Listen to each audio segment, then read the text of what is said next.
Selamat pagi sahabat Dokter Unar TV. Kembali lagi di acara Dokter Unar TV edisi Dokter Edukasi. Dokter Unar TV merupakan platform kesehatan dari Fakultas Kedokteran Universitas Airlangga dan Rumah Sakit Dr. Sutomo Surabaya yang menyajikan informasi-informasi terkini seputar kesehatan yang akan selalu diupdate setiap minggunya.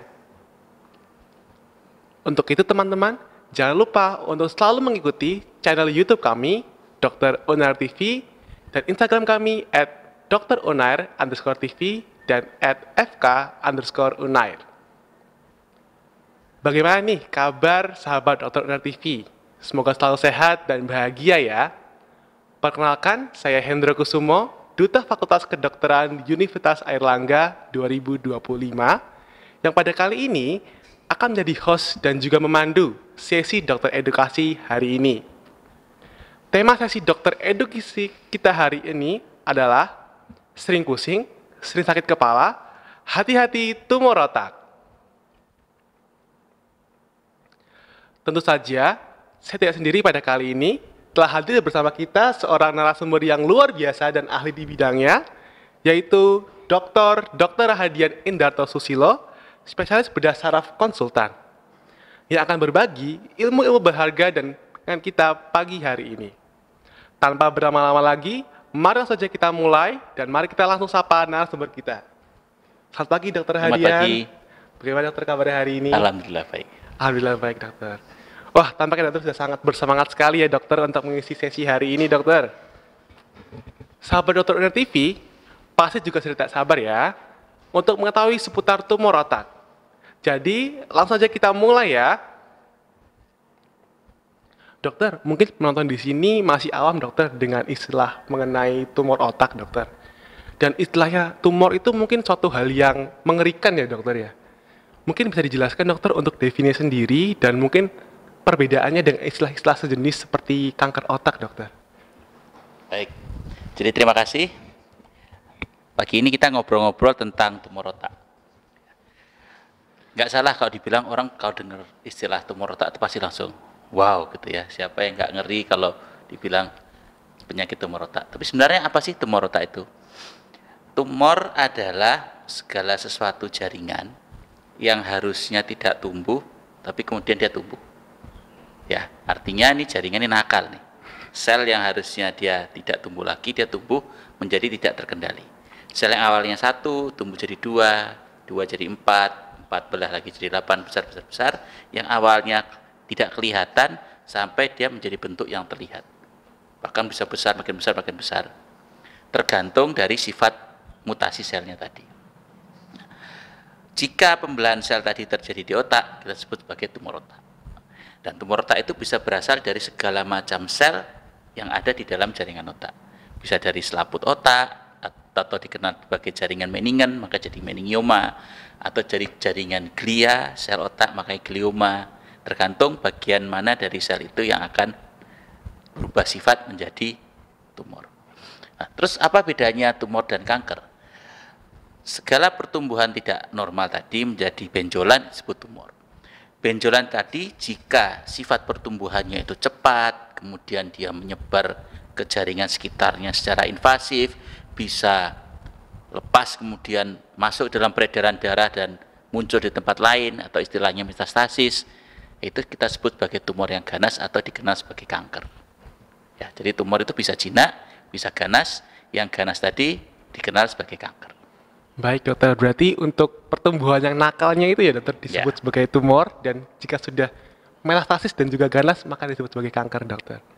Dokter, selanjutnya dokter, mungkin untuk gejalanya itu seperti apa nih dokter? Dan apakah ada gejala spesifik yang menjadi ciri khas dari penyakit ini? Dan semisal ada, tanda-tanda apa yang perlu diwaspadai oleh masyarakat kita dokter? Jadi kalau kita bicara gejala, tumor otak itu seperti saya sampaikan tadi, awalnya dari sel yang kecil, sel sedikit, makin lama makin banyak, sehingga dia mencapai ukuran yang makin besar. Gejalanya nomor 1 tergantung lokasi selnya. Yang kedua adalah ukuran selnya. Contoh, tumor yang berlokasi di area yang mengatur area bicara, maka gejala awal yang muncul adalah gangguan bicara. Tumor yang muncul pada area yang mengatur gerak motorik tubuh, maka gejala awal yang muncul bisa gangguan motorik atau kelemahan salah satu sisi. Tumor pada saat masih kecil bisa tanpa gejala. Itu yang harus kita waspadai. Jadi tumor itu semakin kita temukan lebih awal, itu semakin baik. Problemnya pada saat di awal-awal dia masih kecil, itu belum menimbulkan gejala. Kenapa? Karena otak kita itu punya suatu mekanisme adaptasi, di mana kalau ada pertumbuhan yang sifatnya lambat, dia akan menyesuaikan sampai ke suatu titik di mana daya kompensasinya itu sudah tidak bisa lagi, baru muncul gejala. Sehingga kita tidak bisa meremehkan gejala-gejala kecil, kita harus mulai waspada. Kayak tadi disebutkan dalam judul acara ini, sakit kepala. Apa setiap sakit kepala itu tumor? Enggak. Tapi hati-hati, sakit kepala itu bisa merupakan salah satu gejala tumor. Sakit kepala yang seperti apa? Salah satu yang harus diwaspadai adalah sakit kepala yang muncul hebat terutama pada pagi hari. Yang kedua, sakit kepala yang intensitasnya makin memberat. Makin memberat itu kita bisa lihat dari intensitasnya, oh biasanya seminggu sekali, atau mungkin sebulan sekali belum tentu ada. Ini hampir tiap hari muncul terus. Yang kedua, biasanya saya minum obat cukup sekali 2 kali dalam sebulan. Sekarang saya tiap hari minum obat, sakit kepalanya tetap hebat. Nah, itu yang harus kita waspadai. Apakah itu pasti tumor? Belum tentu. Ada penyebab-penyebab lain nyeri kepala. Karena seperti kita ketahui, nyeri itu adalah salah satu alarm tubuh untuk mengatakan bahwa ada yang nggak beres. Sehingga kita harus merespon alarm itu, kita cari ini kenapa jadi nyeri kepala seperti itu. Jadi jangan ragu untuk segera memeriksakan jika kita menemukan gejala-gejala yang kita curigai. Jangan sampai tumor itu sudah mencapai ukuran yang besar sekali, menimbulkan gejala yang berat, baru datang ke fasilitas kesehatan. Baik dokter. Gejala kedua yang sering terlewat adalah gangguan penglihatan. Gangguan penglihatan orang pastikan ke optik, periksa mata.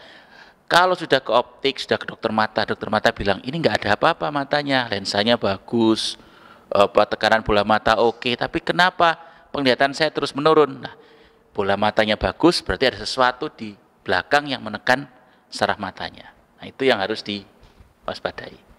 Yang ketiga, pada anak-anak yang harus diwaspadai adalah gangguan keseimbangan. Karena tumor otak pada anak-anak itu umumnya terjadi pada otak kecil. Otak kecil itu gejala awal adalah gangguan keseimbangan. Sehingga kalau kita dapatkan anak-anak di awal pertumbuhannya jalannya bagus, kemudian dia jadi jalan sempoyongan, sulit berjalan, koordinasinya terganggu, kita harus hati-hati. Satu hal yang pasti bahwa pada fase awal, gejala tumor otak itu tidak spesifik. Dia menyerupai gejala yang lain.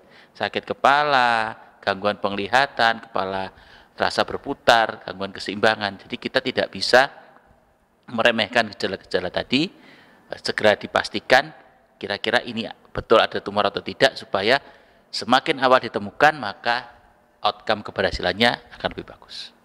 Baik dokter, berarti untuk gejala sendiri itu pertama itu dia ada rasa sakit kepala yang intens di pagi hari, lalu ada gangguan penglihatan, lalu yang ketiga ada gangguan keseimbangan pada anak kecil dokter. Baik dokter, untuk penyebab dari tumor sendiri, apakah ada hal yang spesifik ataupun mungkin ada juga faktor yang berkontribusi seperti gaya hidup, genetik, ataupun paparan zat dari lingkungan, dokter? Penyebab tumor sampai saat ini secara pasti belum diketahui. Apa sih, kenapa sel tadi bisa berubah sifat dari sel baik-baik jadi sel yang nakal, membelah diri tidak terkendali? Itu ada proses yang dinamakan sebagai mutasi. Mutasi itu perubahan pada gen. Mutasi ini bisa dipicu oleh beberapa hal. Pemicunya seperti kita ketahui, radikal bebas itu bisa memicu mutasi sel. Kemudian radiasi itu bisa memicu mutasi sel. Sebenarnya dalam tubuh kita punya suatu mekanisme yang akan mendeteksi sel-sel yang mengalami mutasi, kemudian dia akan menghancurkan sel tersebut oleh suatu gen yang namanya tumor suppressor gen. Jadi dia akan membunuh sel-sel yang mengalami mutasi. Pada kelompok berisiko seringkali tumor suppressor gen ini atau istilahnya Satpol PP-nya ini itu tidak berfungsi. Sehingga mutasi yang terjadi tidak bisa dideteksi, dia akan tumbuh berkembang jadi tumor. Itu yang salah satu hal yang menjelaskan pada kelompok keluarga itu ada bapaknya kena tumor A, anaknya kena tumor B. Umurnya bisa beda, tapi ada tumornya. Itu bisa jadi karena ada mutasi dari tumor suppressor gennya yang itu diturunkan pada keturunan di bawahnya. Ada juga tumor yang memang ada kelainan genetik. Ada kelainan genetik, sindromik itu ada. Kemudian ada tumor penyebab ya. Kalau tumor otak, penyebabnya adalah tumor di tempat lain yang menyebar ke otak. Itu sekarang cukup sering. Artinya dia ada tumor payudara misalnya, tumor paru atau tumor kandungan, sudah diterapi tumor induknya, tapi tumornya kadang punya anak, menyebar masuk ke dalam otak. Ya. Baik dokter, berarti untuk sampai sekarang ini penyebab pastinya belum ada nih dokter. Ya. Dokter, untuk penanganan keluhannya sendiri sebagai tenaga medis, terutama sebagai seorang dokter, apakah ada algoritma yang dapat membantu untuk mengeksklusi keluhan tersebut ke diagnosis lainnya dan mengerucutkan diagnosis tersebut ke tumor otak? Ini untuk medis. Ya dokter. Algoritma yang ada, oke. Secara spesifik kita harus aware pada yang namanya disebut sebagai gejala-gejala peningkatan tekanan intrakranial. Ya, nanti bahasa medis ya. Jadi tekanan kepala kita ini, tulang tengkorak ini kalau sudah pada usia dewasa nggak mungkin tambah besar. Otak di dalamnya ukurannya sudah fit. Jika ada sesuatu massa yang tumbuh di dalam situ, maka tekanannya akan meningkat sehingga jadi peningkatan tekanan di dalam otak yang disebut sebagai peningkatan tekanan intrakranial. Gejala-gejalanya bisa tadi nyeri kepala, mual, muntah, gangguan penglihatan, sampai dengan penurunan kesadaran. Jika kita dapatkan gejala tadi, kita harus cari apa penyebab gejala tekanan intrakranial meningkat. Kita bedakan ketika meningkat tadi itu akut atau kronis. Pada proses tumor otak, prosesnya itu adalah proses kronis. Kalau akut, itu biasanya disebabkan karena sesuatu yang secara mendadak tekanan intrakranial meningkat. Contohnya stroke perdarahan. Tapi kalau kronis, awalnya kecil, makin gede, makin gede, makin gede, itu kita curiga ada sesuatu yang tumbuh, awalnya kecil, makin lama makin besar, makin besar, makin besar. Ya, jadi pertanyaan pertama kalau tenaga medis, sejak kapan itu penting. Oh, baru 3 hari yang lalu penurunan kesadaran, itu beda dengan oh sakitnya sudah sekitar beberapa bulan yang lalu, makin lama makin menurun. Itu. Nomor 2 adalah kejang. Kejang itu adalah bangkitan listrik tidak normal di dalam otak. Kapan kita harus curiga dia sebagai tumor otak? Jika pada pasien dewasa kita tidak pernah dapatkan riwayat kejang sebelumnya, tahu-tahu dia kejang. Artinya dulu tidak pernah konslet, tanda kutip ya, sekarang konslet. Berarti dulu itu ada yang tidak ada, sekarang ada. Jadi pada pasien dewasa tanpa riwayat kejang sebelumnya, kemudian dia kejang pertama kali, kita harus hati-hati apakah ada sesuatu di otaknya yang bikin dia konslet itu tadi. Gejala TIK, kemudian hemiparesis juga bisa. Jadi bisa tumor otak bisa gejalanya menyerupai stroke. Tapi stroke itu ada onset akutnya. Tumor apakah bisa ada onset akut? Bisa juga. Karena tumor itu bisa mengalami yang disebut sebagai perdarahan intratumoral bleeding. Jadi tumor tadi karena ada jaringan yang aktif membelah, dia punya vaskularisasi tidak normal, dia bisa berdarah, kemudian secara akut menimbulkan gejala peningkatan tekanan intrakranial. Kemudian yang berikutnya, tergantung lokasi penekanan. Pada tumor yang berada di otak bagian depan, bagian frontal, yang mengatur fungsi luhur, perubahan perilaku itu yang pertama terjadi. Dan itu bisa dideteksi oleh orang di sekitarnya.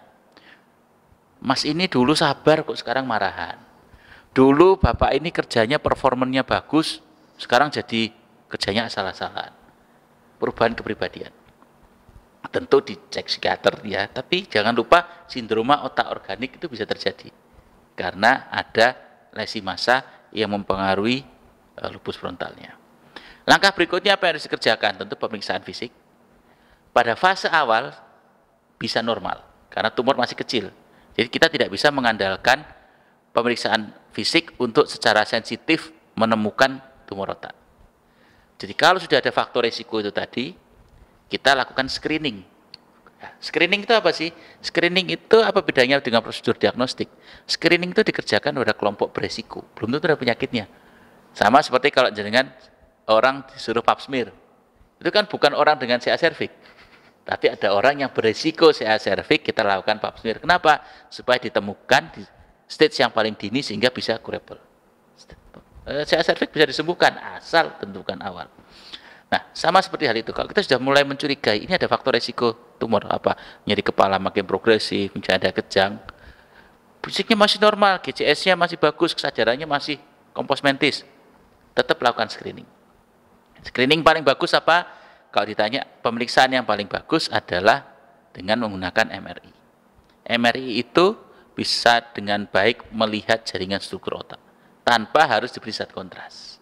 Kalau kita punya CT scan bagaimana? CT scan bisa, tapi dia tidak bisa mendeteksi kelainan kecil-kecil. Sehingga kalau mau mendeteksi tumor dengan CT scan, perlu diberikan zat kontras. Ya. Dari situ kita nanti melihat ada tumor atau tidak. Ya. Algoritma penanganannya tergantung. Nanti apa yang kita temukan, terapinya tergantung dari keluhan yang ada. Emergensinya biasanya mengatasi peningkatan TIK, mengatasi kejangnya. Kalau ada penurunan kesadaran, kendalikan airway breathing circulation-nya supaya dia jangan jatuh kondisi yang lebih berat. Oke. Baik dokter, untuk selanjutnya, jika seorang pasien sudah didiagnosis mengidap tumor otak, apakah semua jenis dari tumor otak itu akan mematikan, dan sekiranya apakah pasien itu akan mengalami suatu komplikasi? Bagaimana jika seseorang terkena tumor otak, apakah itu akan mematikan dan apakah pasien tersebut akan mengalami komplikasi yang lebih lanjut? Seberapa, pertanyaan kasarnya begini, orang tumor otak bisa sembuh nggak sih? Gitu ya. Orang tumor otak itu apakah bisa hidup normal seperti yang lain? Apa sih yang bisa diberikan teknologi kedokteran saat ini untuk terapi tumor otak? Jadi syukur alhamdulillah teknologi itu telah berkembang pesat. Tumor otak mungkin yang 10-20 tahun yang lalu dianggap sebagai kasus yang tidak bisa ditangani dengan hasil yang tidak bagus. Dengan kemajuan teknologi, alhamdulillah itu sudah bisa menjadi penyakit yang bisa ditangani dengan baik. Sebagai contoh, pada kasus tumor otak meningioma yang paling sering ditemukan. Tumor otak meningioma itu adalah tumor otak yang berasal dari selaput otak. Jadi dia bukan dari jaringan sel otak, tapi selaputnya. Untungnya, tumor yang terbanyak ini sebagian besar jinak. Sebagian besar jinak. Dia terdiri dari grade 1, 2, dan 3. Sebagian besar, 90% itu di grade 1. Sayangnya ada, dia sebagian besar terjadi pada wanita. Kebanyakan wanita. Pria bisa terjadi, dan kalau terjadi pada pria kita harus hati-hati, biasanya dia bukan di grade 1 tapi di grade 2 atau grade 3. Meningioma ini dengan teknik pembedahan yang baik, dengan lokasi yang bisa diakses, operasi bedah mikro yang baik, kalau kita bisa ambil total, tanda kutip, curable. Ya, bisa dikendalikan pertumbuhannya. Jika dia grade 1, kita bisa ambil total, tidak ada sisa, insya Allah tidak ada muncul lagi. Bagaimana kok ada sisa? Grade 1 ada sisa, kita follow up. Kita lihat, kalau tidak tumbuh, kita biarin. Karena bisa jadi tumor itu tumbuhnya sangat pelan. Mungkin 1-2 mili setahun. Tapi kalau harapan hidup orang ini masih 10 tahun lagi, berarti kan 10 tahun kali 2 mili, ya 2 senti kan. Nah, itu yang harus diikuti. Jadi penanganan tumor otak itu tidak bisa berhenti di satu titik, tapi kita harus ada follow up. Karena ada yang namanya recurrent. Recurrent ini, kalau tumornya jinak, risiko recurrentnya kecil. Tapi pada tumor yang dia itu malignan, dia punya kecepatan pertumbuhan yang tinggi, sehingga kemungkinan untuk recurrentnya lebih besar. Kalau bicara terapi tumor otak, sudah 3 senjatanya. Operasi, kemoterapi, dan radioterapi. Pada tumor otak grade 1, meningioma, cukup operasi. Tidak ada kemoterapi. Radioterapi bisa jadi pilihan untuk mengontrol pertumbuhan tumornya, asalkan ukurannya kurang dari 3 cm. Yang grade 1. Untuk yang grade 2 dan grade 3, pasca operasi, kita perlu berikan radioterapi. Supaya apa? Supaya tadi dia nggak tumbuh lagi. Ya. Meningioma itu tumor paling banyak.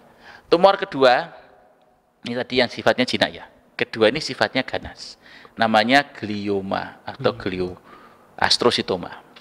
Sebagian besar, ini berbeda dengan meningioma, sebagian besar ganas. Grade 4. Kalau pada tumor ini, terus terang, teknologi yang ada saat ini, bisa memberikan outcome yang baik asalkan ditemukan lebih dini. Kenapa? Salah satu faktor yang mempengaruhi survival adalah seberapa kita bisa radikal membuang tumornya. Sehingga kalau dia ditemukan di fase awal, letaknya misalnya bisa di permukaan, kita bisa ambil semaksimal mungkin, maka dia bisa masuk ke dalam kelompok 10% pasien yang survivalnya lebih dari 2 tahun. 90% itu kalau kita sisakan, maka dia mungkin harapan hidupnya 18 bulan. Ya, sehingga bagaimana caranya supaya kita bisa masukkan pasien tadi ke dalam kelompok yang 10% survive, kalau kita bisa radikal mengambil tumornya semaksimal mungkin. Dan supaya bisa ngambil semaksimal mungkin, akan lebih baik jika tumornya ukurannya belum terlalu besar, dan ditentukan juga oleh letaknya. Bisa jadi tumornya kecil tapi di dalam, ya kita nggak bisa ambil. Tapi kok tumornya di permukaan, ukurannya tidak terlalu besar, kita bisa radikal, nah itu kita bisa memberikan harapan yang lebih baik. Tumor ketiga yang cukup sering, ini kembali lagi, jinak. Tumor dari kelenjar pituitari. Kelenjar pituitari itu adalah kelenjar yang mengatur, meregulasi sistem hormon kita. Dia letaknya di belakang mata. Kalau jadi tumor namanya pituitary adenoma. Alhamdulillah jinak. Gejala yang muncul bisa 2. Kelenjar pituitari ini, jika dia jadi tumor, bisa bersifat 2 buah. 1, dia tidak memproduksi hormon. 2, dia memproduksi hormon. Jika dia tidak memproduksi hormon, maka gejala yang muncul adalah gejala penekanan saraf mata, seperti saya bilang tadi. Dan penekanannya itu khas berupa bitemporal hemianopsia, ya. Dia bisa lihat jauh, tapi dia kalau lihat kanan kiri itu kayak pakai kacamata kuda. Ya. Tumor ini bisa tumbuh besar sekali dengan orang itu tidak kerasa. Karena kenapa? Karena dia masih merasa bisa lihat jauh, hanya gelap kanan kirinya. Semua tampak normal. Untuk kasus seperti ini, tindakan operasinya tidak perlu buka batok kepala. Kita bisa operasi lewat lubang hidung, diambil tumornya semaksimal mungkin, dan jika itu jinak, maka harapan keberhasilannya sangat tinggi. Ya. Tipe kedua, tumor tadi memproduksi hormon. Contoh, dia memproduksi hormon pertumbuhan. Yang terjadi adalah, dia jika masih fase pertumbuhan, maka jadi raksasa. Gigantisme. Jika dia sudah selesai masa pertumbuhannya, dia tidak tumbuh ke atas, tapi tumbuh ke samping. Jadinya akromegali. Nah, pada kasus ini, surgery nomor 1. Kita harus bisa maksimal mengambil tumornya supaya tidak terjadi lonjakan hormonal. Seperti itu. Jadi dengan teknologi yang ada sekarang, risiko tetap ada. Kita berusaha meminimalisir risiko. Karena setiap tindakan itu selalu menimbang manfaat dan risiko. Dulu tumor yang dikatakan inoperable, sekarang jadi operable. Dulu tumor yang dikatakan risikonya tinggi, kita bisa tekan risikonya. Salah satunya, teknologi standarnya adalah penggunaan mikroskop. Mana tumor, mana jaringan normal, kalau kecil banget sudah dilihat. Mikroskop operasi kita lihat, oh ini tumor diambil, oh ini pembuluh darah, jangan. Ya. Yang kedua, waktu kita kerja, ketemu jaringan, ini saraf normal atau bagian dari tumor? Ada namanya alat intraoperatif monitoring. Jadi alat diawasi oleh dokter neurologi, dipasang di kepala, kita bisa tahu, oh ini saraf. Jarak tumor terhadap jaringan normal masih kurang berapa mili. Kita dipandu itu. Ada lagi alat namanya neuronavigasi untuk membantu kita memetakan. Jadi kemajuan teknologi sudah sangat luar biasa. Ya. Kalau dibilang tumor otak berbahaya dan mematikan, mungkin 20 tahun yang lalu betul sekali. Tapi sekarang risikonya bisa kita tekan semaksimal mungkin. Baik dokter, berarti tadi yang 3 paling umum ada meningioma, glioma, dan itu yang paling sering. pituitari. Itu yang paling sering. Dan untuk terapinya sendiri didasarkan pada grade-nya dan juga ada 3 pilihan berarti dokter, pembedahan, kemo, dan radiografi. Dan untungnya karena perkembangan zaman, jadi untuk manajemen terapinya sudah lebih baik nih dokter. Dokter, lalu yang selanjutnya, dalam masa terapi ini dokter, mungkin adakah tantangan tersendiri bagi pasien yang akan dialami? Mungkin ada limitasi fisik, ada limitasi aktivitas, atau gimana dokter? Maksudnya pre-op, post-op? Pada saat post-op dokter. Pada saat kita melakukan terapi pada tumor otak, satu hal yang harus diingat adalah tujuannya adalah quality of life, goalnya. quality of life. Jadi kalau kita bicara quality of life, segala tindakan kita tujuannya membuat hidup pasien lebih baik. Misal nih, pasien datang dengan kondisi sadar baik, defisit neurologisnya sangat minimal, pasca operasi kita harapkan dia kembali seperti kondisi tersebut. Ya, gitu. Kalau dia datang sudah dalam kondisi yang menurun, tentu untuk kembali ke kondisi normal perlu waktu lebih daripada pasien datang dengan kondisi masih baik. Itu pentingnya operasi jangan menunggu kondisi turun. Kadang ada yang bilang, saya masih kerasa sehat kok, nanti aja operasinya. Ya bisa aja, nanti aja. Tapi pemulihannya tentu beda. Karena kalau kondisinya bagus, dibius, tidur, pasca operasi bangun kita harapkan bagus lagi. Tapi kalau bordernya di bawah, dibius, ya masih balik di bawah dulu. Belum bisa langsung bagus. Dia perlu waktu untuk sampai di kondisi yang optimal. Ya. Tentu pada saat operasi kita harus mengoptimalkan kondisi pasien dulu. Ada komorbid-komorbid yang menyertai harus dikendalikan. Diabetes, darah tinggi, itu harus dikendalikan semua. Kemudian apakah ada risiko terjadi sesuatu? Bisa jadi. Maka kita perlu pakai segala bantuan teknologi tadi untuk mengurangi risiko. Kita tidak bisa bilang risknya 0, enggak. Tapi risknya kita tekan seminimal mungkin. Dan kalaupun ada defisit, kita harapkan itu sifatnya temporer, bukan yang permanen. Bisa jadi dimanipulasi sarafnya ada gangguan, tapi mungkin dalam 2-3 bulan bisa optimal kembali lagi. Artinya goalnya quality of life-nya tetap bisa tercapai dengan baik. Ya. Baik dokter. Dokter, selanjutnya untuk tumor otak ini apakah ada kaitannya dengan usia, misalkan seperti pada anak-anak, pada orang dewasa, pada lansia, dan apakah manifestasinya itu berbeda pada setiap jenjang usianya dokter? Tumor otak umumnya risikonya akan semakin meningkat seiring dengan usia. Ya, makin tua tentu risiko mutasi lebih besar. Ada beberapa tumor otak yang lebih banyak pada populasi pediatrik, ada. Terutama tumor-tumor yang berasal dari otak kecil. Di pediatri itu seperti namanya medulloblastoma, itu banyak pada populasi anak-anak. Pada orang tua, jika kita dapat tumor di cerebellum, di otak kecil, maka DD nomor 1 adalah itu tumor metastasis, sebaran. Ya, jadi harus dicari. Jadi kalau kita dapat pasien tumornya di cerebellum, kita harus screening.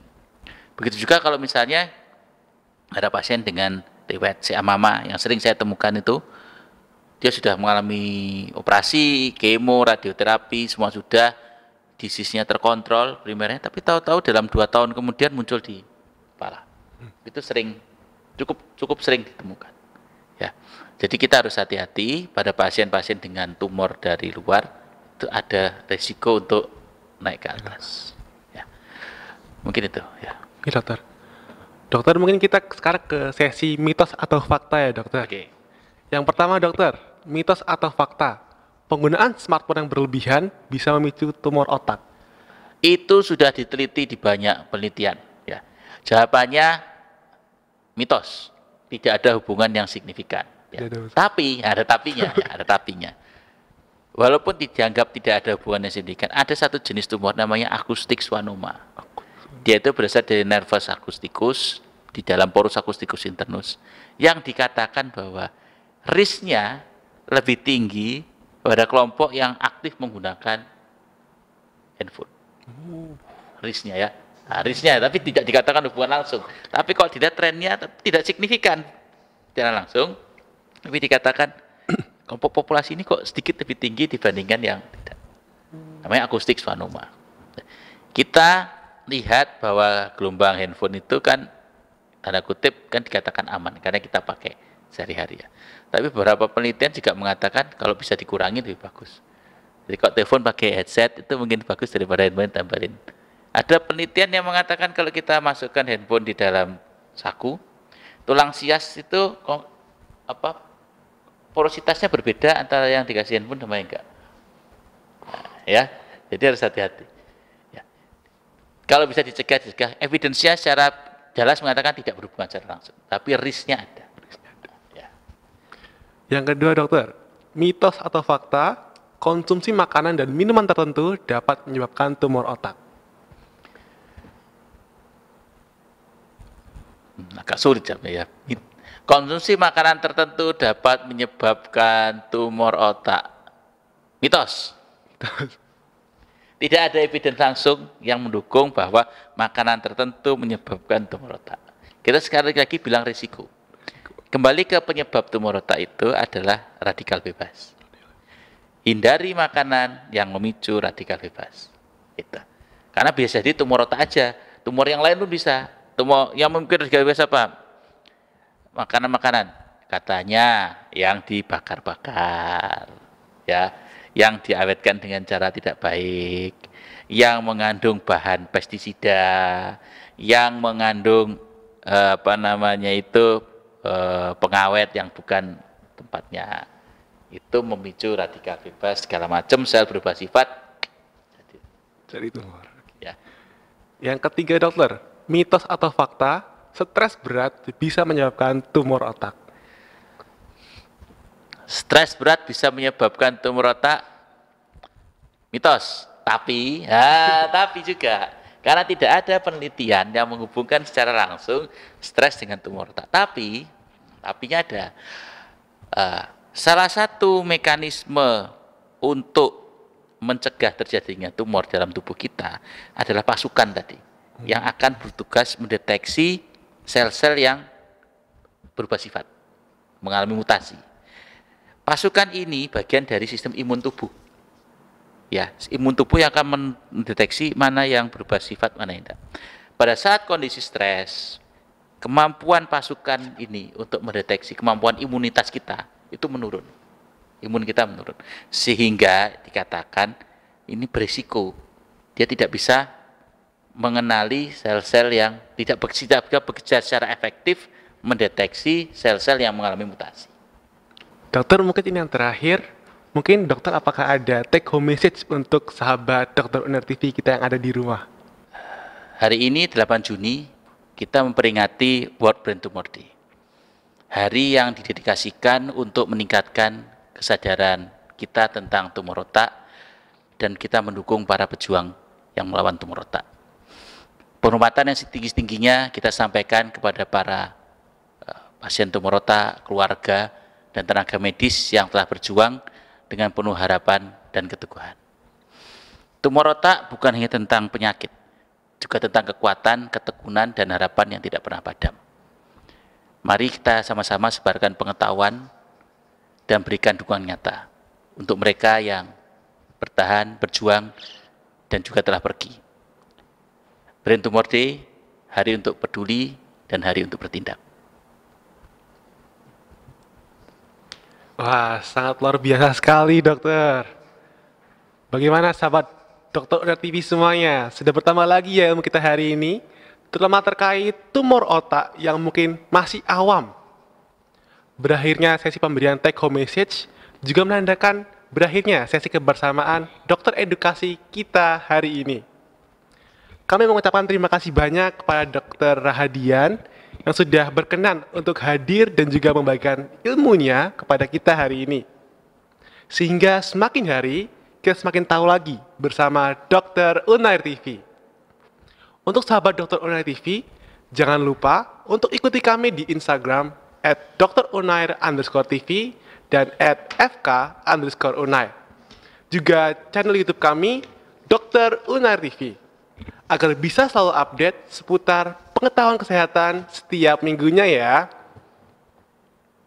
Selalu jaga kesehatan dan semangat beraktivitas.